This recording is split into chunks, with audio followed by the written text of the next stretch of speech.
ವಿಶ್ವಕರ್ಮ ಜಯಂತಿ ಹಬ್ಬದ ಅಂಗವಾಗಿ ಬುಧವಾರ ನಡೆದ ಸಾಂಸ್ಕೃತಿಕ ಕಲಾ ತಂಡದೊಡನೆ ಆಕರ್ಷಕ ಮೆರವಣಿಗೆಗೆ ನಗರದ ಜಿಲ್ಲಾಧಿಕಾರಿ ಕೆಎಸ್ ಲತಾಕುಮಾರಿ ಭಾವಚಿತ್ರಕ್ಕೆ ಪುಷ್ಪಾರ್ಚನೆ ನೆರವೇರಿಸಿ ಚಾಲನೆಯನ್ನ ನೀಡಿದರು.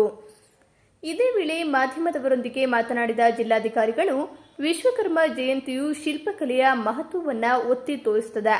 ನಾವು ಈ ಹಬ್ಬದ ಮೂಲಕ ನಮ್ಮ ಪರಂಪರೆಯ ಸಂಸ್ಕೃತಿಯನ್ನ ಉಳಿಸಿಕೊಂಡು ಮುಂದಿನ ಪೀಳಿಗೆಗೆ ತಲುಪಿಸಲು ಪ್ರಯತ್ನಿಸುತ್ತಿದ್ದೇವೆ. ಸಾರ್ವಜನಿಕರು ಭಾಗವಹಿಸುವಿಕೆಯಿಂದ ಈ ಕಾರ್ಯಕ್ರಮಗಳು ಯಶಸ್ವಿಯಾಗುತ್ತವೆ ಎಂದರು. ಮೆರವಣಿಗೆ ವೇಳೆ ಬೆಳ್ಳಿ ರಥದಲ್ಲಿ ವಿಶಿಷ್ಟವಾಗಿ ಅಲಂಕೃತವಾಗಿದ್ದ ವಿಶ್ವಕರ್ಮ ದೇವರ ಭಾವಚಿತ್ರಕ್ಕೆ ಪುಷ್ಪಾರ್ಚನೆಯನ್ನು ಸಲ್ಲಿಸಿ ಕಾರ್ಯಕ್ರಮ ಪ್ರಾರಂಭವಾಯಿತು. ನಂತರ ವಿವಿಧ ಕಲಾ ತಂಡಗಳು ನೃತ್ಯ, ಸಂಗೀತ ಹಾಗೂ ಸಾಂಸ್ಕೃತಿಕ ಪ್ರದರ್ಶನಗಳೊಂದಿಗೆ ಮೆರವಣಿಗೆ ನಗರದ ಪ್ರಮುಖ ರಸ್ತೆಗಳ ಮೂಲಕ ಸಂಚರಿಸಿತು. ಶುಭಾಶಯಗಳು.